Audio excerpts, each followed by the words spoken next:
티베트 불교는 사람들에게 많이 알려져 있습니다. 티베트 불교는 윤회를 믿습니다. 사람이 죽으면 또다시 생명으로 태어난다는 윤회를 믿습니다.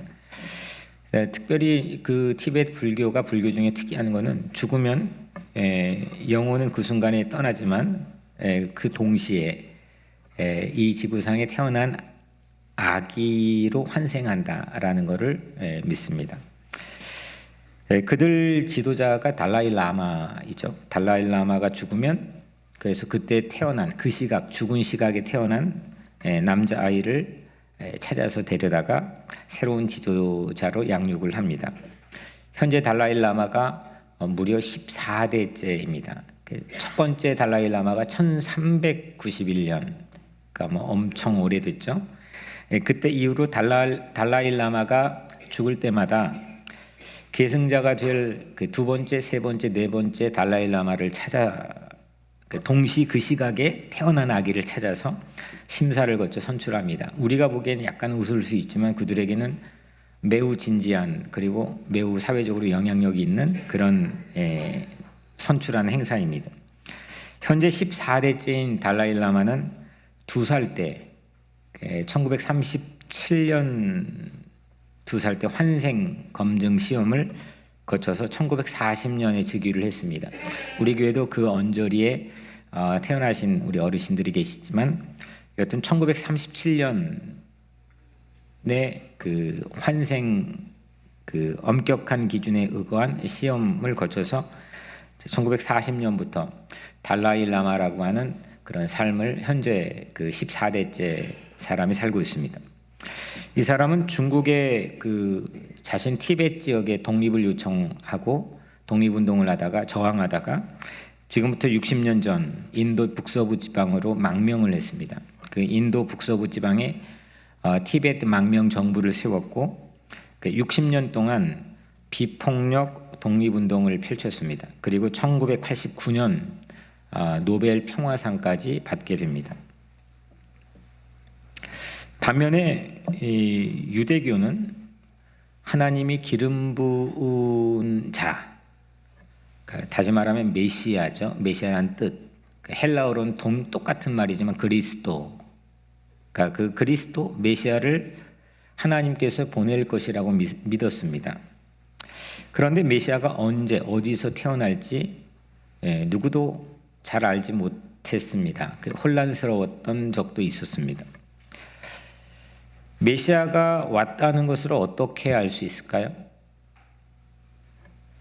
예수님이 실제로 오셨던 것을 지금도 유대교는 메시아로 받아들이지 않고 있기 때문에 여전히 메시아를 그들은 기다리고 있습니다. 여러 가지 근거로 어떤 때에 어떤 장소에 올 거라고 추측하는 것은 무성하지만 여전히 그들은 기다리고 있습니다. 그런데 우리 기독교는 예수님께서 이 땅의 메시아로 그리스도로 오신 것을 믿고 있습니다.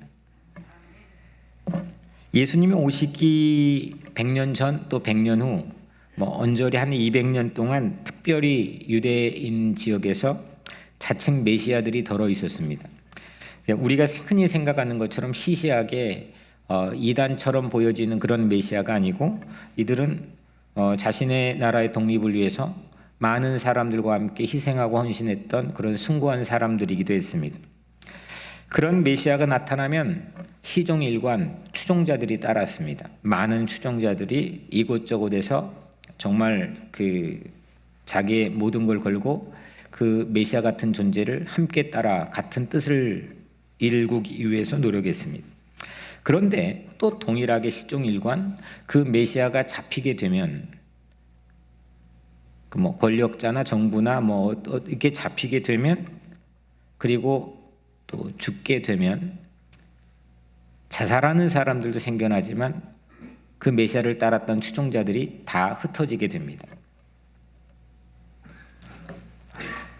달라이 라마가 태어났을 때 그 일반적 아기예요. 그 아이가 이 사람은 이분은 우리 시대에 다시 환생한 달라이 라마다 이렇게 알아보는 능력, 그 유대교는 지금도 기다리고 있지만 우리에게 다가올 메시아를 분별하고 기다린 능력, 우리 기독교인들에게는 예수님을 알아보는 능력, 분별력, 이건 우리에겐 매우 중요한 문제입니다. 많은 세월이 흘렀습니다. 2000년 가까이 세월이 흘렀습니다. 여러분은 매우 중요한 질문을 우리가 함께 나누고자 하는데, 여러분은 예수를 압니까? 여러분 예수를 아십니까? 정말 아십니까? 어떤 근거로 어떻게 예수님을 아셨습니까? 또 무엇을, 예수에 관한 무엇을 여러분들 알고 계십니까? 진짜 아십니까? 2000년 전에 예수를 그리스도로 몰라봤던 시대와 다르게 지금은 수십억의 사람들이 예수를 그리스도로 믿고 고백하고 있습니다. 그런데 남들이 이렇게 많은 대중들이 그러니까 나도 그 근거로 이분이 그리스도라는 것을 알 수 있다는 정도로 알고 있습니까? 아니면 어린 시절부터 부모님의 손에 이끌려지 신앙생활에 익숙했던 여러분들이라면 혹시 그거의 근거로 난 예수를 알고 있어 이렇게 생각하고 계십니까? 여러분들과 저의 사이에서도 아는 사이죠. 아는 사이인데 각각의 사람들이 이 정도로 알고 있고 또 어느 정도로 알고 있고 그 알에 대한 차이는 다 각기 다양할 겁니다. 근데 여러분들 정말 예수를 알고 있습니까? 너무 당연하게 생각했던 거지만은 우리가 2000년 전 세계 그 역사적 예수, 실제로 생존했던 살았던 예수, 그 세계로 다가갈 가능성이 우리에게는 어떻게 열릴 수 있겠습니까? 저는 요한복음 10장 14절 예수님이 친히 해주신 말씀을 믿습니다. 그 근거로 저는 여러분들과 매우 중요한 사실을 나누려고 합니다. 예수님께서 요한복음 10장 14절에 이렇게 말씀했습니다. 나는 선한 목자라. 나는 내 양을 알고 양도 나를 아는 것이. 아멘. 예수님은 우선 우리를 아셔요, 모르셔요? 아신다고 말씀했습니다. 이건 뭐 여러분들이 받아들이기. 난 믿으면은 예수님 나를 아는 겁니다. 근데 가장 또 중요한 거는 양이 예수님을 알아요, 몰라요? 양도 나를 아는 것이. 양이 목자를 압니다. 우리는 예수님을 알 수 있습니다. 바울도 실제 예수님을 같은 지역에 같은 시간대에 겹쳐서 만나뵌 적이 없습니다. 그는 이민자로 다른 지역에서 다른 시간대에 살고 있었기 때문입니다. 그런데 부활하신 예수님 다마스쿠스로 가는 길 도중에 그분의 음성을 듣고 그분을 알게 되었습니다. 그분에 관한 지식을 심지어는 같이 다녔던 제자들보다 더 많은 분량의 성경의 기록물들을 우리에게 남겨줬습니다. 알았습니다. 깊이 알았습니다. 그 바울이 빌립보서 3장 10절에 이렇게 고백합니다. 내가 그리스도를 알고자 하여 I want to know Christ. 난 그리스도를 알고 싶다. 알기를 원한다. 나의 목자, 선한 목자가 예수라고 한다면 그분이 누군지를 우리는 알 수 있다는 겁니다. 진짜 아십니까? 익숙함으로 여러분들은 알고 있다는 느낌을 갖고 있지는 않습니까? 어떤 근거로 아십니까? 나의 목자이신 예수를 향한 신뢰, 내 목자의 음성을 향한 신뢰, 그리고 그 믿음으로 우리는 그분을 알 수 있습니다. 아무리 많은 정보를 익숙하게 오랜 기간 동안 여러분들에게 오픈해주고 알게 할 기회를 제공해줘도 나의 직접적 관련이 없으면 내가 아는 사이가 될 수가 없습니다. 이거를 우리는 신앙이라고 부릅니다. 신앙. 예수님을 믿는 거죠. 신뢰하는 겁니다. 그래서 아는 사이가 되는 겁니다. 우리에게 가지고 있는 그분에 관한 정보는 복음서와 신약 성경입니다. 말씀입니다. 그 말씀에 대한 신뢰, 그 말씀의 길을 통한 믿음을 통해서 우리는 예수님을 알 수 있습니다. 오늘 여러분들 모두가 예수님과 깊이 아는 사이가 되기를 주의 이름으로 축원합니다. 예수 그리스도를 나의 구원자, 나를 구원하시는 구원자, 나의 선한 목자로 믿으면 그분을 깊이 아는 문이 나에게서 열려지게 됩니다.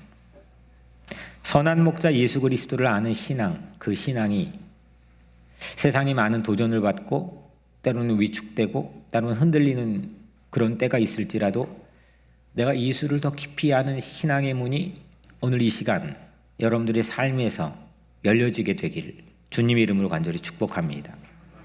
이렇게 기도합시다. 하나님, 선한 목자 예수님 알게 하소서. 아는 사이가 되게 하소서. 예수님을 아는 믿음을 나에게 허락하소서. 예수님을 알고 싶은 이 열정을 회복시켜 주시고 예수님을 아는 기쁨을 맛보게 하소서. 두 번째로 본문은 이 메시아를 이분이 메시아입니다 라고 정말 거의 독보적으로 대표적으로 알아보는 그런 장면을 우리에게 보여줍니다. 우리도 다 그 자리에 있었으면 좋겠습니다. 몰라보고 그냥 막 지나가는 게 아니라 이분이 바로 그분입니다. 이렇게 말할 수 있는. 13절 예수께서 빌립보 가이사라 지방에 이르러 제자들에게 물어 이르시되 사람들이 인자를 누구라 하느냐. 이 지역은요, 빌립보 가이사라 지역은 저 북쪽 이스라엘 유대 땅의 북쪽에 한참 올라가는 예수님이 자주 방문하지 않았던 곳입니다. 벌써 이름이 가이사라는 황제라는 뜻이거든요. 당시 로마 황제의 그 권력을 상징하기 위해 세계 곳곳에 그냥 지금 여기도 원래 영국의 요크에서 뉴욕을 붙인 거잖아요. 당시 영국 제국의 그 휘황찬란한 권력을 여기도 하기 위해 곳곳에 영국 잉글랜드의 도시 이름을 붙여놨습니다. 마찬가지로 이 빌립보 가이사라도 빌립보 황제 이런 뜻입니다. 그러니까 곳곳에 가이사라라는 명칭을 가진 도시 이름들이 많았습니다. 그런데 여기는 정말 메시아를 알아보기 어려운 곳입니다. 왜냐하면 로마 신전의 판이라고 하는 판이라고 하는 대표적인 신전이 거기 꽉 하고 있었습니다. 벌써 이렇게 그냥 그 사람의 마음을 확 끌 수 있는 세계의 힘을 독보적으로 증명했던 그런 신전이 쫙 있습니다. 그걸 제공해 줄 수 있는. 우리 성기순례 저랑 같이 갔던 분들은 아마 그 요단강 맨 꼭대기 위로 올라가서 봤던 경험이 있습니다. 거기서 예수님께서는 사람들이 자신들을 아는지, 사람들이 나를 알던, 나를 어떻게 알던, 누구로 알던 이렇게 제자들에게 물었습니다. 대중은 뭐라고 대답했습니까? 대중들이요, 사람들이 예수님을 예언자로 보통 아는 것 같습니다. 예언자는 어떤 사람이냐면 악한 정부나 악한 권력자, 악한 왕에게 거침없이 목숨 내놓고 사이다 발언을 했던 사람들을 예언자라고 말합니다. 대표적으로 사람들이요, 세례 요한, 예수님을 세례 요한이라고 말하는 사람도 있고요, 예레미야나 엘리야로 생각하고 말하는 사람들도 있습니다. 뉴욕도 메시아를 알아보기가 매우 어려운 곳입니다. 왜냐하면 이 뉴욕도 뭔가 하여튼 보여줄 게 있는 곳입니다. 우리의 눈을 혹하게 만드는 곳입니다. 이런 곳에서 예수님께서 사람들이 나를 알까? 나를 어떻게 아니? 나를 누구로 아니? 라고 물어본다면 우리는 뭐라고 대답할 수 있겠습니까? 여러분들은 진짜 예수님을 아십니까? 진짜 아십니까? 누구라고 생각하십니까? 예수님이 이렇게 또 물어보시네요. 15절에 너희는 나를 누구라고 하느냐? 매우 중요한 질문이고 어쩌면 우리 삶의 가장 결정적 운명을 가져다 줄 질문입니다. 너는 나를 아니? 너는 나를 누구라고 생각하니? 이렇게 물으셨습니다. 먼저 우리가 첫 번째 대제에서 다뤘지만 확실히 해둬야 될 것은 우리가 예수님을 알 수 있어요, 없어요? 아직도 좀 혼란스럽습니까? 예수님을 알 수 있습니까, 없습니까? 제가 좀 중매쟁이로 여러분들이 알 수 있다니까요 이렇게 말하는 게 아니라 아까 요한복음 10장 14절을 근거로 양은 목자를 알 수 있다고 했습니다. 우리는 예수님을 알 수 있습니다. 예수님의 임재 좀 어려운 말이지만 예수님이 우리와 여기 함께 계신다는 거, 임재. 예수님의 그 달콤한 사랑, 예수님의 심지어 넉넉한 웃음, 때로는 우리를 책망하는 경책, 위로, 그분을 우리는 알 수 있습니다. 커튼을 이를테면 혼동할 수 있는 경우가 있지만은 커튼을 친 방 안에 우리가 있다고 칩시다. 근데 이렇게 커튼을 치는 방 안에서 이렇게 말합니다. 나는 바깥에 비가 오고 있다고 믿는다. 자연스럽습니다. 왜냐하면 바깥이 보이진 않지만 소리를 들어보니까 아니면 기상 예보를 보니까 분위기로 아니면 느낌으로 바깥에 비가 오고 있다고 나는 믿는다. 자연스러운 말입니다. 그런데 막 억수같이 장대비가 내리는 산 중턱에 여러분들이 있다고 칩시다. 근데 그 산 중턱, 막 장대비가 내리는 산 중턱에서 이렇게 말한다고 칩시다. 나는 비가 오고 있다고 믿습니다.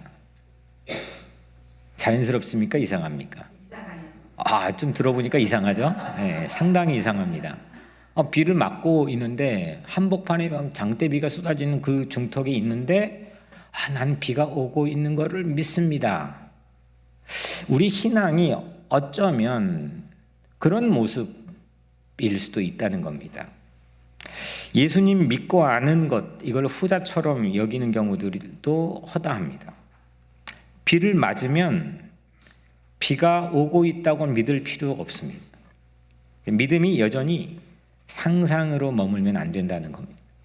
그럴 거라고 하는 느낌, 분위기, 추정, 추측으로 우리는 믿음을 얘기하지 않습니다. 성서에서 믿음은 바라는 것들의 실상입니다. 그러니까 바라는 것들이 실제가 믿음입니다. 그럴 거야. 들어보니까 분위기가, 소리가, 느낌이, 냄새가 그럴 거야 라고 그냥 바라는 것까지 그치는 게 아니라 바라는 것들의 실제입니다. 엄청난 사실입니다. 그리고 한 걸음 나가 성서는 믿음은 보이지 않는 것들의 증거까지라고 말했습니다. 보이지 않는데 증거입니다. 믿음으로 우리는 예수님을 확실히 알 수 있습니다. 바로 여기에 예수님이 계십니까? 안 계십니까? 계십니다. 자신 있게 그 임재하심이라고 말합니다. 제가 존경하는 분이 만약에 흠모했던 분이 하지만 만나기가 매우 어려웠던 분이 제가 많은 영향을 받았지만 평소에 가깝게 하지 못했던 분이 만약에 이 자리에 있다고 한다면 저는 상당히 설렐 겁니다. 근데 예수님께서 이 자리에 함께 계신다고 믿고 있다고 여러분들은 대답했습니다. 물론 그거로부터 대답은 못했지만은 약간은 소외감을 느끼면서 주저하는, 마음속으로 주저하는 분들도 분명히 이 자리에 계실 겁니다. 누구든 간에 여튼 이 자리에 예수님이 계신다는 걸 우리가 믿는다면 놀라운 사건입니다.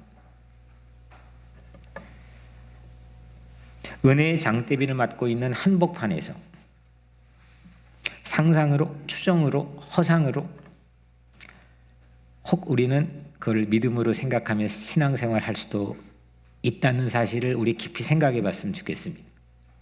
그럴 수도 있겠군. 예수님 안다는 걸 너무 평이한 우리 신앙 세계, 우리 세계 안에서 이 사실, 예수님의 임재라고 하는 걸 우리 너무 이게 당연한 이 사실을 매우 깊이 진지하게 생각해 보기 위해서 이렇게 좀 장황하게 여러분들하고 말씀을 나누는 겁니다. 우리는 이미 예수님 안에 있는 줄로 믿습니다. 예수님을 더 깊이 알기 원하는 열정이 우리 안에서 일어나기를 바랍니다. 베드로가 예수님을 알아봤습니다. 이렇게 대답하죠. 유명한 대답입니다. 베드로의 신앙 고백이라고 부릅니다. 주는 그리스도시요 살아계신 하나님의 아들이시니이다. 세 가지 고백. 주는 주님이라고 했습니다. 나의 로드. 그건 당시에는 사람에게 했다가는 반역죄로 체포가 됩니다. 죽을 수도 있습니다. 왜냐하면 로드라는 거는 로마 황제 가이사에게만 썼던 겁니다. 지금은 고고하게 비석이건 자료건 뭐 기록물이건 모두 다 나와 있습니다. 그런데 베드로는 그런 엄청난 호칭을 예수에게 붙였습니다.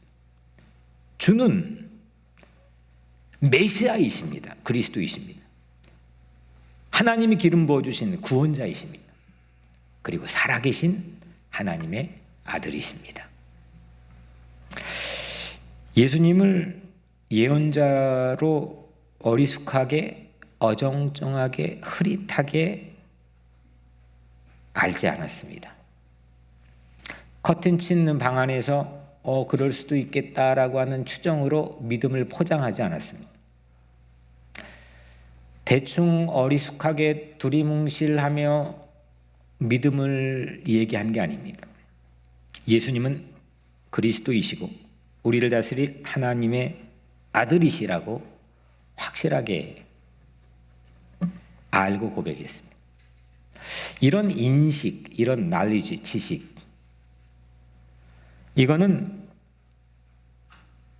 언제 생겨나냐면 우리가 예배 드릴 때 생겨나고 기도할 때 생겨나고 말씀을 읽을 때 생겨나고 또 성례를 함께 집례하고 베풀 때 생겨나고 특별히 마태복음 25장의 근거에 궁핍한 사람들을 돌보는 과정에서 생겨나고 근데 예수님을 알게 되는 겁니다. 안다고 생각했지만 더 깊이 알게 되는 겁니다. 이런 사건이 오늘 우리 안에서 일어나야 된다는 겁니다.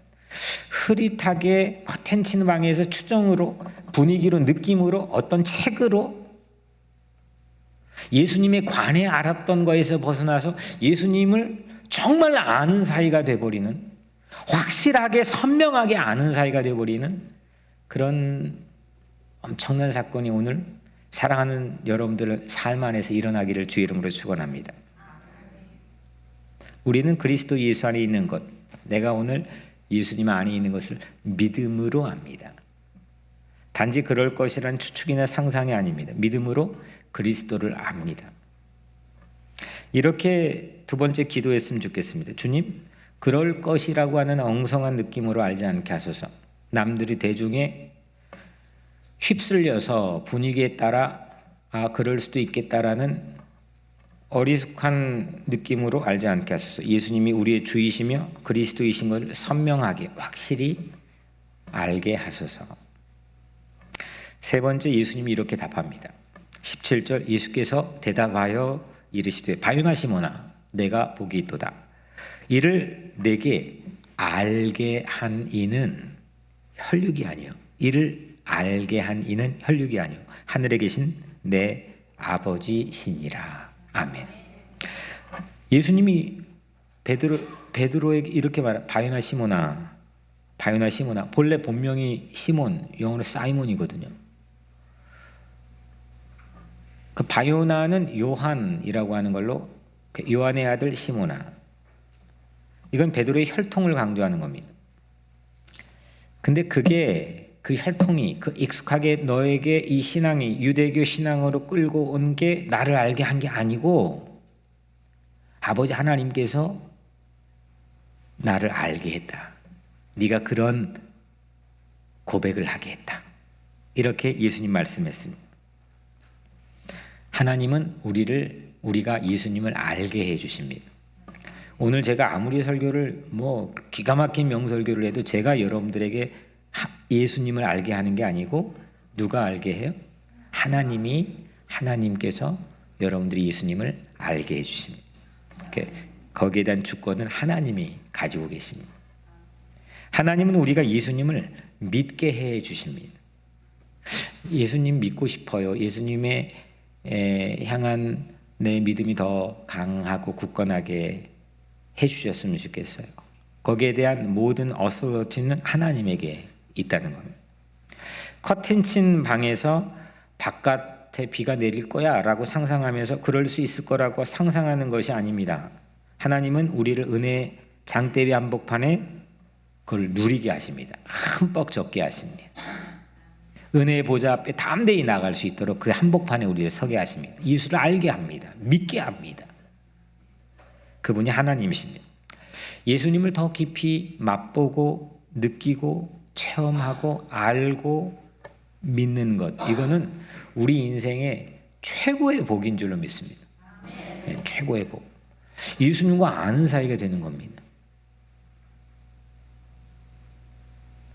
내가 좋아하는 사람과 아는 사이, 그러니까 근데 실제는 잘 몰라. 그래서 내가 언제 그 장소에서 그 사람 봤는데, 그 사람 나하고 같이 강원도 출신인데, 난 그 사람하고 같이 학교를 다녔는데, 깊이 잘 알지도 못하는데, 오만 가지 다 해서 나는 아는 사이가 되고 싶은 사람과 줄을 댑니다.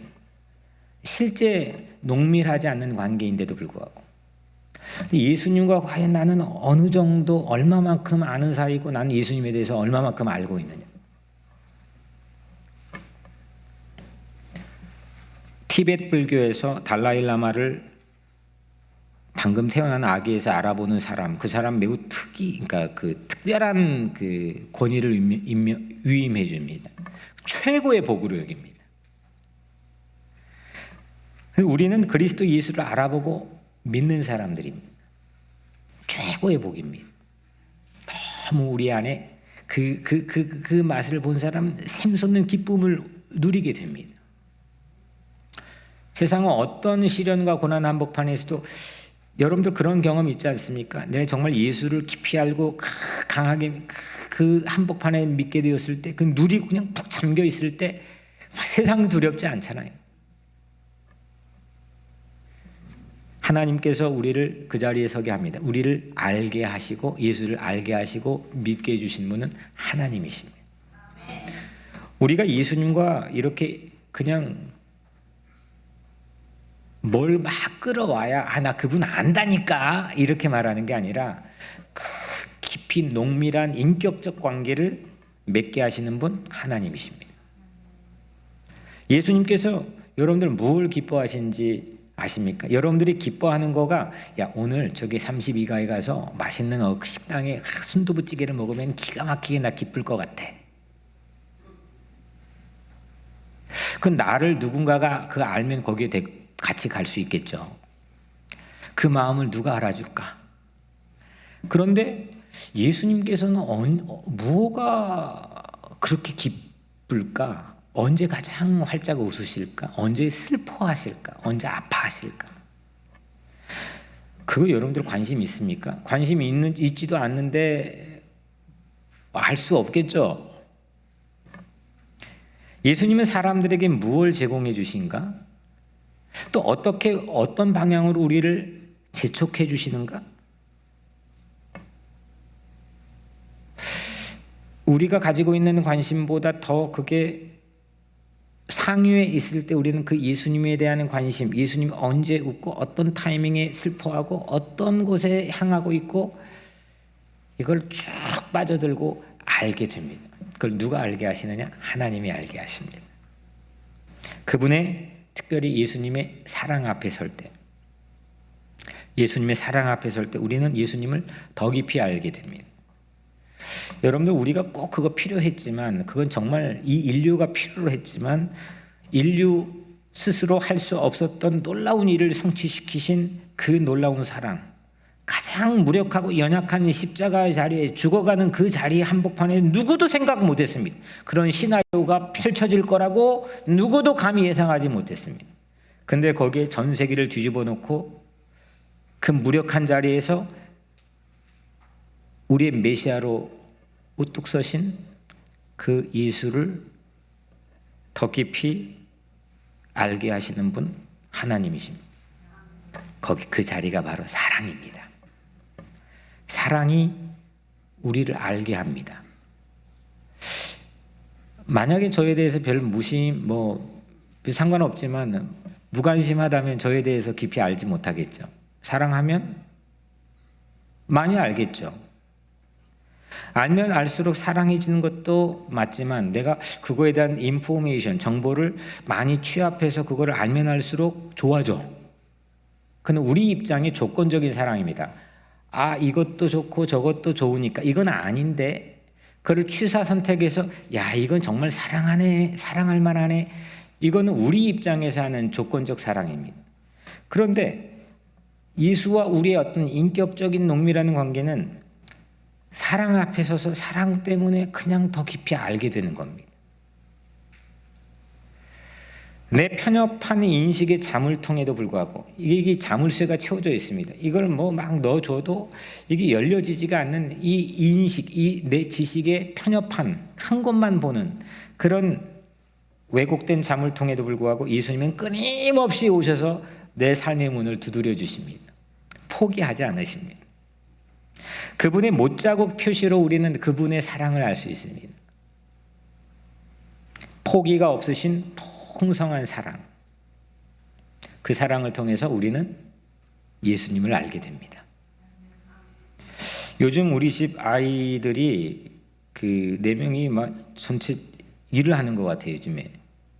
예. 특히 막내 쌍둥이, 셋째, 넷째가 유스 썸머잡이라고 하는 걸 한다고 합니다. 그 중에 막내인 이름이 조선인데 그 데이케어 일을 한대요. 네, 데이케어 일을 뭐 하냐면은 4살 또래 아이들을 가서 이제 종일 돌보는 겁니다. 그래서 제가 애가 애를 보내 말을 했지만 이런 학생들에게서 이걸 주관하는 큰 미국 전체의 주관하는 단체에서 이런 학생들의 무료 교통카드를 제공해 줍니다. 메트로 카드를 제공해 줘요. 하루는 이걸 픽업하기 위해서 라과디아 공항에 간다는 겁니다. 혼자 그렇게 가본 적이 별로 없었거든요. 라과디아 공항에 픽업하러 이 조선이 다녀왔습니다.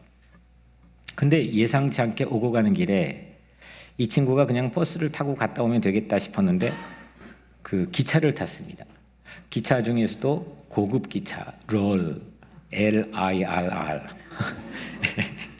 여러분들 그냥 일상적으로 타고 다니지만은 그 친구는 별로 안 타본 적이 없었을 겁니다. 그 티켓이 꽤나 비쌉니다. 왕복 21불이 들었다는 겁니다. 근데 갔다 와서 고민이 이만저만이 아닙니다. 그 티켓을 구입하고 가는 길에 아마 제 아내에게 전화 온 걸로 제가 들었습니다. 왜냐하면 무료 교통 티켓을 받으러 갔다가 기차비가 21불이 들은 겁니다. 납득이 안 되는 겁니다. 억울했지 싶습니다. 그래서 선이가 엄마에게 갔다 와가지고 플리즈 하며 갖은 애교를 떨었습니다. 결국 엄마에게 25불을 받아냈습니다. 제 아이를 잘 모르시는 분들 대부분 아시겠지만 정말 완전 내성적입니다. 초등학교 다닐 때 친구들하고 밥 먹어본 적이 없었습니다. 거의 왕따인 줄 알았습니다. 그걸 바라보는 제 마음도 좀 이상했지만 저랑 매우 닮아 있는 게 이제 쌍둥이인데 상당히 내성적입니다. 근데 그 내성적인 아이가 한번 이를테면 가정을 해봅시다. 생판 모르는 아줌마에게 가서 나 억울하게 무료 교통카드 받으려고 했는데 21불 들었어요. 나 차비 좀 주세요. 애교를 부릴 턱이 있을까요? 없을까요? 당연히 없죠. 그건 상상할 수 없는 겁니다. 잘 아는 엄마였기 때문에 플리즈 애교를 떨었습니다. 선이는 엄마를 잘 알았습니다. 엄마가 내가 이거 달라면 돌을 주진 않겠지, 뱀을 주진 않겠지, 이걸 알았습니다. 예수님도 마찬가지입니다. 예수님을 잘 알면 행동이 바뀝니다. 여러분들의 사고가 바뀌고 여러분들의 마음이 바뀌고 예수님을 잘 알면 삶이 바뀝니다. 내가 생판 모르는 알지 못하는데 내가 행동을 취할 수 없습니다. 알 때 여러분들의 행동 양식이 바뀝니다. 예수님에 관해서 아는 것, about Jesus와 예수님을 아는 것은 큰 차이가 있습니다. 신학교 교수인데도 예수님에 관해서는 누구보다 잘 알지만 예수님을 잘 알지 못하고 믿지 못하는 신학교 교수들도 적지 않습니다. 단지 예수님에 관해서 조잘조잘하면서 아는 지식을, 예수님에 관한 지식을 쌓자는 게 아닙니다. 그러기 위해 오늘 우리가 아까운 시간 쪼개가지고 여기 함께 모여서 예배 드리는 게 아닙니다. 예수님을 아는 겁니다. 예수님을 알므로 내 인생의 운명을 바꾸자는 겁니다. 예수님을 더 깊이 알 때 내 행동, 내 삶에 대한 패션, 열정, 심지어 내 기도가 바뀝니다. Please. 하나님께서 예수님을 알게 하시고 예수님의 이름으로 기도하게 하시고 그 내가 예수를 정확히 알고 기도하면 내 기도의 내용뿐만 아니라 내 삶의 방향과 운명이 바뀌어진다는 겁니다. 이렇게 기도합시다. 주님, 아버지만이 우리가 그리스도 예수를 알게 하시는 줄 믿습니다. 예수님의 사랑에 눈을 뜨게 하소서. 그분을 알아서, 그분을 정말 더 알아서 내 행동의 변화를 일으켜 주소서. 네 번째입니다. 마지막 네 번째, 예수님을 잘 알았던 베드로의 본명이 뭐라고 그랬죠? 네, 시몬입니다. 그런데 예수님을 더 깊이 알아버린 시몬에게 예수님께서는 새로운 이름을 장명해 주셨습니다. 18절, 너는 베드로라. 그 전까지는 베드로가 아니었고 시몬이었습니다. 너는 베드로라. 이 반석 위에 내 교회를 세우리니 음부의 권세가 이기지 못하리라. 아멘. 베드로의 뜻은 반석입니다. 돌입니다. 그런데 캐톨릭은 이 구절에서 아주 심각한 오류와 혼동을 일으켰습니다. 18절, 너는 베드로라. 베드로 뜻이 뭐라고 그랬죠? 반석, 돌입니다. 너는 베드로라. 이 반석 위에 내 교회를 세우리니. 반석이 반복되는 것처럼 되죠. 실제로 페트로스, 아주 흡사한 음력입니다. 캐톨릭에서는 18절 이 베드로와 반석 이 구절을 같은 의미로 적용했습니다. 베드로와 반석 뜻은 뭐 대동소이하니까요. 그래서 베드로는 헬라어로 페트로스, 바위인데, 그런데 이 베드로는 움직여질 수 있는 돌입니다. 반면에 반석, 너는 베드로라. 이 반석, 이건 페트라인데 이거는 도저히 누구도 어떻게 해도 움직여지지 않는 안반, 지반, 지대, 이걸 가리킵니다. 같은 돌이지만 이건 게임의 차이가 틀립니다. 너는 베드로라. 이 반석 위에 내 교회를 세우리니. 이건 같은 게 아닙니다. 베드로와 반석을 같은 뜻으로 본 캐톨릭은 베드로 사람 위에 교회가 세워졌다고 여겼습니다. 그리고 베드로를 일대 교황으로 세웠고 이후 266대 교황 프란치스코까지 명맥을 유지하며 교황 무호소를 갖고 있습니다. 그런데 교회의 기초인 반석은 저는 예수 그리스도인 줄로 믿습니다. 사람이 아닙니다. 사람이 될 수가 없습니다. 흔들리는 것 이외에 흔들리지 않는 걸 세울 수 없습니다. 베드로는 움직이는 흔들리는 바위였지만 그리스도 예수는 움직이지 않는 안반, 지대, 지반입니다. 늘 항상 언제나 우리 안에서 흔들림 없이, 나는 흔들리죠. 내 믿음도 흔들립니다. 내 암도 흔들립니다. 왜 이렇게 흔들리는지 모르겠습니다. 그런데도 변함없이 흔들림 없이 선한 목자가 되어주시는 사랑의 주, 그분이 우리 인생의 기초이시고 모퉁이돌이시고 그분이 우리 교회이신 줄로 믿습니다. 교회는 그리스도 위에 세워집니다. 그래야 음부의 권세, 세상 권세가 교회를 이기지 못합니다. 보배로운 산돌이시고 모퉁이의 머릿돌 되신 예수 그리스도만이 우리 삶의 터전, 우리 교회의 터전 되시며, 그럴 때 음부의 권세가 우리를, 이 교회를 이기지 못하는 줄 믿습니다. 반석이라고 하는 새 이름을 받았죠. 베드로가 받았습니다. 야, 이건 대단한 이름 받았습니다. 이건 뭐냐면, 너는 베드로라. 이 반석 위에, 이 반석은 뭐냐면 이 베드로가 그리스도를 신앙 고백한 겁니다. 베드로와 그리스도가 함께 있는 이 반석입니다. 그 반석은 베드로 따로 떼어놓은 흔들리는 게 아니라 흔들리지 않는 게 흔들리는 거 확 품고 있는 그 반석, 신앙 고백한, 믿는, 알아버린 반석입니다.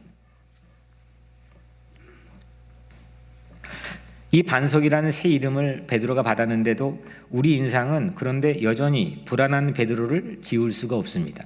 왜냐하면 이 본문 바로 뒤에 마구 흔들렸던 베드로를 우리는 잘 알고 있기 때문입니다. 바로 뒷장 17장의 변화산에서 베드로는 철없이 예수님 마음도 모른 채 초막 셋을 짓자 했습니다. 그리고 또 그 바로 이어서 빌라도의 재판정에서 예수님은 그 조그만한 소녀 앞에서 자기를 그렇게 아껴줬던 예수의 이름을 부인하고 저주합니다. 베드로는 아직도 배울 게 많았고 또 실패도 우리에게 보여줬습니다. 막 흔들렸습니다. 나라면 그렇게 흔들리지 않았을까요? 우리도 여전히 흔들리고 있지 않습니까? 지금도 이 자리에서 흔들리지 않는 이 교회 반석 위에 앉아 있지만 우리의 삶은 흔들리고 있을지도 모릅니다. 흔들리는 지구의 자전과 공전에 서 있는 우리는 여전히 늘 흔들림 속에 있습니다. 그런데 예수님의 새로운 공동체가, 이 교회가, 그 공동체니 반석 위에 세워진 이 교회가 정말 멋있는 것은 이렇게 흔들리는 사람들이 용서를 받아 그 죄인들로 이루어진 공동체가 교회라는 겁니다. 흔들리는 반석을 친구처럼 대해 주시는 분, 흔들릴 거 뻔히 아는데 영락 없이 흔들릴 건데, 그런데도 반석이라는 새로운 이름으로 장명해줘 친구처럼 다가와 주시는 예수님 때문입니다. 흔들릴 것이 불을 보듯 뻔한 베드로에게 반석이라고 하는 새로운 이름을 예수님은 주시지 않았습니까? 오늘 우리에게도 여전히 그러하실 거라고 저는 믿습니다. 낙심하지 맙시다. 흔들리는 우리의 삶에서 흔들리지 않는 척 살기 위해 사는 것이 더 피곤한 겁니다. 여러분들 모르는 게 낫습니까? 모르는 거를 아는 척하고 사는 게 낫습니까? 모르는 걸 모른다고 하는 게 훨씬 낫죠. 모를 수 있다는 겁니다. 오늘 심지어 베드로도 그랬습니다. 자기가 어떻게 흔들릴 건지 꿈에도 상상하지 못했습니다. 우리도 그렇습니다. 그런데 낙심하지 맙시다. 우리는 끊임없이 흔들리지만 예수님은 끊임없이 우리 안에 계시기 때문입니다. 그래서 우리는 예수 더 알기 원하네입니다. 예수를 가장 잘 알았으면 좋겠습니다.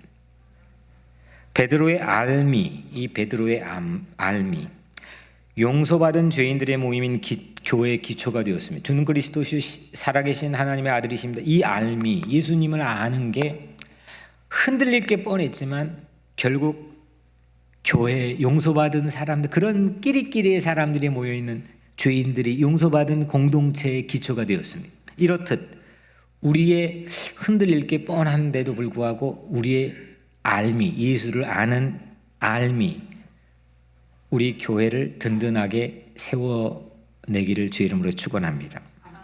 로마 판신전이 가득한 곳에서 그리스도 예수를 고백했던 베드로처럼 지금 여기 뉴욕 우리들도 여전히 흔들리는 수없는 도전 가운데 우리는 있지만 예수를 더 알기 원하는 그 믿음의 깊이를 간구하는 우리 모두가 되기를 주의 이름으로 축원합니다. 이때 흔들리는 우리에게 예수님은 넌 반석이야. 내가 너 품고 있거든. 넌 나랑 하나야. 내가 너 안에, 너가 내 안에. 이렇게 반석이라고 친구처럼, 동지처럼 우리에게 다가와 대해 주실 줄로 믿습니다. 이렇게 기도합시다. 주님, 끊임없이 흔들리는 우리를 반석 같은 친구로 불러주신 예수님을 더 깊이 알게 하소서. 그 신앙 위에 교회를 세우소서. 사랑하는 여러분,